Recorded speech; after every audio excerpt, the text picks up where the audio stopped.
तीनों कालों के आकार को अपने व्रत में स्थित रखने वाला ओंकार। अपने निराकार नेत्रों से मैं जगत में घटने वाली गतिविधियों का निरंतर अवलोकन करता हूं। विगत घटनाक्रम में मैंने मनु और शतरूपा का विवाह संपन्न होते देखा। ऋषिगण ने उन्हें आशीर्वाद दिया। ये ही ऋषिगण वीरणी और दक्ष प्रजापति को आशीर्वाद देने भी उपस्थित थे। सृष्टि की रचना का क्रम गतिमान हुआ तो सृष्टि के रचनाकार सदाशिव लोक कल्याण निमित्त सगुण साकार रूप में अपने गण नंदी, श्रृंगी, भृंगी सहित अवतरित हुए। ब्रह्मा, विष्णु, महेश, नारद तथा देवगण ने आह्लादित होकर उनका जयनाद किया, उनकी महिमा का गान किया। देवगण सदाशिव के अवतरण से प्रसन्न अवश्य थे, किंतु शक्ति के अवतार के प्रति जिज्ञासु भी थे। ब्रह्मा, विष्णु और नारद की जिज्ञासा का समाधान करते हुए सदाशिव ने स्पष्ट किया कि शक्ति अजन्मा नहीं होगी, उसका जन्म लौकिक होगा, वो सगुण रूप में प्रकट होगी। दक्ष प्रजापति शक्ति अवतार के पिता एवं वीरणी माता होंगी, ये जानकर ब्रह्मा जी आश्चर्यचकित होते हैं। कारण कि महान सिद्धि और सफलता के लिए कठोर तप की आवश्यकता होती है। मेरी बहनें आ रही हैं, अभी आप जाइए। यदि यूं ही भेज देना था तो मन के तार से खींचकर बुलाया ही क्यों था? फिर कभी अकेले में आ जाइएगा। अभी अब जाइए ना, अभी अब जाइए ना। क्यों? अच्छा ये बात है।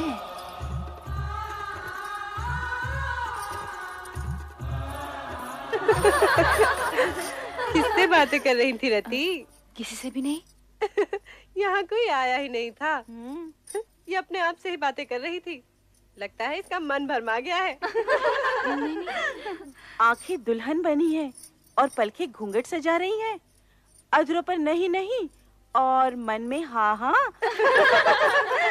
अपने प्रियतम को यहाँ बुलाकर उसे अपने मन का हाल सुनाकर कहती है यहाँ कोई आया ही नहीं। बताओ ना रति, कौन था वो जो तुम्हारे हृदय को शीतल पवन की तरह स्पर्श कर आनंदित कर गया? बोल ना रति, कौन था वो जिसके मिलन से तेरे मुख की लालिमा और भी चमक उठी? बोलो ना, कौन था वो जो तुम्हारी चंचल चितवन और मादक मुस्कान के आकर्षण में बंधा यहाँ तक चला आया था?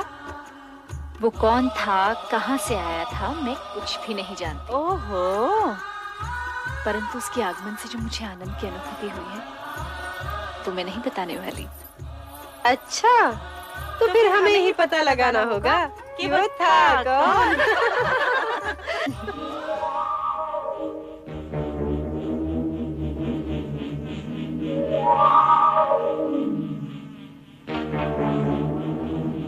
कामदेव, प्रिय पुत्र कामदेव। प्रणाम पिताश्री ब्रह्मदेव। आयुष्मान भव। किस ओर से आगमन हुआ और किस ओर प्रस्थान कर रहे हो? मैं तो ऐसे ही आकाश में भ्रमण कर रहा था परमपिता। ऐसा लगता है तुम दक्ष प्रजापति के महल से होकर आ रहे हो। क्या कह रहे हैं परमपिता? क्या तुम्हारी यही कामना नहीं है? चलो मेरे साथ। अब तुम्हारा रति से अधिक समय दूर रहना उचित नहीं है। आओ कामदेव।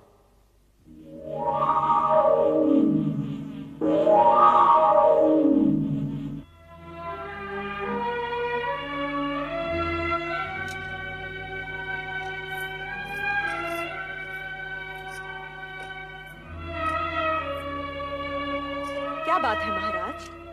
क्या सोच रहे हैं आप? महारानी, हमारी सभी कन्याएं विवाह के योग्य हो गई हैं। उनके लिए योग्य वरों का चयन करना किसी समस्या से कम नहीं। विधाता हर कन्या का भाग पहले से ही निश्चित कर देता है, और जिन कन्याओं ने दक्ष प्रजापति की पुत्रियों के रूप में जन्म लिया है वे साधारण नहीं हो सकती। आप उनकी चिंता छोड़िए। पुत्र दक्ष। पिताश्री, प्रणाम। प्रणाम परमपिता। आयुष्मान भव। इन्हें पहचाना? ये पुष्पधनवा कामदेव हैं। इन्हें भला कौन नहीं जानता। संभवतः तुम ये नहीं जानते कि हम तुम्हारी चिंता दूर करने आए हैं। हमारी चिंता? चिंता कैसी पिताश्री? तुम्हारी पुत्री रति के लिए कामदेव ही सर्वश्रेष्ठ वर हैं। हमारी इच्छा है कि तुम इन दोनों का विवाह शीघ्र ही संपन्न कर दो। रति और कामदेव पति पत्नी के रूप में एक दूसरे के पूरक बनेंगे। अब सोचने का समय नहीं है दक्ष। हम जानते हैं रति का जन्म कामदेव के लिए ही हुआ है और इन दोनों की आकर्षण शक्ति एक दूसरे को निकट भी ला चुकी है। यदि ऐसा है तो आपकी आज्ञा हमें शिरोधार्य है परमपिता। हम आपकी आज्ञा का पालन शीघ्र ही करेंगे पिताश्री।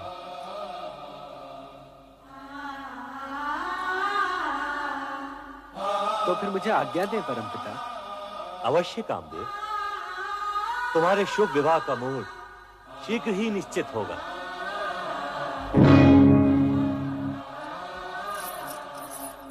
अकस्मात आपके दर्शन पाकर हमें अपार हर्ष हुआ है परमपिता। वीरणी, दक्ष, हमारे आगमन का उद्देश्य रति कामदेव विवाह प्रस्ताव से कहीं अधिक महत्वपूर्ण है। हम तुमसे एक विशेष अनुरोध करने आए हैं। अनुरोध क्यों पिताश्री?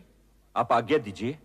आदिदेव महादेव रुद्रावतार का सगुण रूप लेकर कैलाश पर प्रकट हो चुके हैं। ये तो तुम्हें ज्ञात ही होगा। सुना अवश्य है पिताश्री, परंतु सर्वशक्तिमान होते हुए भी उन्होंने ये विचित्र रूप धारण क्यों किया, ये मेरी समझ से परे है। शिव का ये रूप वैराग्य, योग व भक्ति एवं श्रद्धा का मूर्तिमान स्वरूप है। इसे समझना बड़े बड़े ज्ञानियों के लिए भी कठिन है। समय आने पर तुम्हें उनकी महानता का परिचय होगा। आप सत्य कह रहे हैं परमपिता। आपसे अधिक भोलेनाथ के विषय में भला और कौन जान सकता है। परमपिता, पहले ये बताइए कि आप जिस अनुरोध की बात कर रहे थे वो क्या है? मैं शिवाज्ञा से तुम्हारे पास एक संदेश लेकर उपस्थित हुआ हूं। क्या है वो संदेश? तुम दोनों को आद्य शक्ति मां जगदम्बे को पुत्री रूप में पाने के लिए तपस्या करनी होगी। तपस्या? तपस्या क्यों पिताश्री? यदि शक्ति माता को हमारे यहां पुत्री रूप में जन्म लेने की इच्छा है तो वे उसी रूप में प्रकट होंगी। उसके लिए तपस्या की क्या आवश्यकता है? मैं भी यही सोच रही हूं। हमारी इतनी कन्याओं की तरह वो भी जन्म ले लेंगी। वे अन्य कन्याओं की तरह सामान्य कन्या नहीं होंगी। तपस्या करके उन्हें प्रसन्न किए बिना उनकी प्राप्ति असंभव है। यह न भूलो कि शक्ति के सगुण अवतार के माता पिता बनने का श्रेय और गौरव तुम दोनों को ही प्राप्त होगा। यह निश्चित है। इसलिए इस शिवाज्ञा को शीघ्र स्वीकार करके शक्ति आराधना प्रारंभ करो। जैसी आपकी आज्ञा। रति कामदेव के विवाह के पश्चात सर्वप्रथम हम आप ही की आज्ञा का पालन करेंगे पिताश्री। तुम्हारा कल्याण हो वत्स दक्ष और वधु वीरनी। महारानी, पिताश्री की इच्छा अनुसार हमें शीघ्र ही रति कामदेव का विवाह संपन्न कर देना चाहिए। करचरण कृतं वा कायजं कर्मजं वा श्रवणनयनजं वा मानसं वा पराधं विहितम्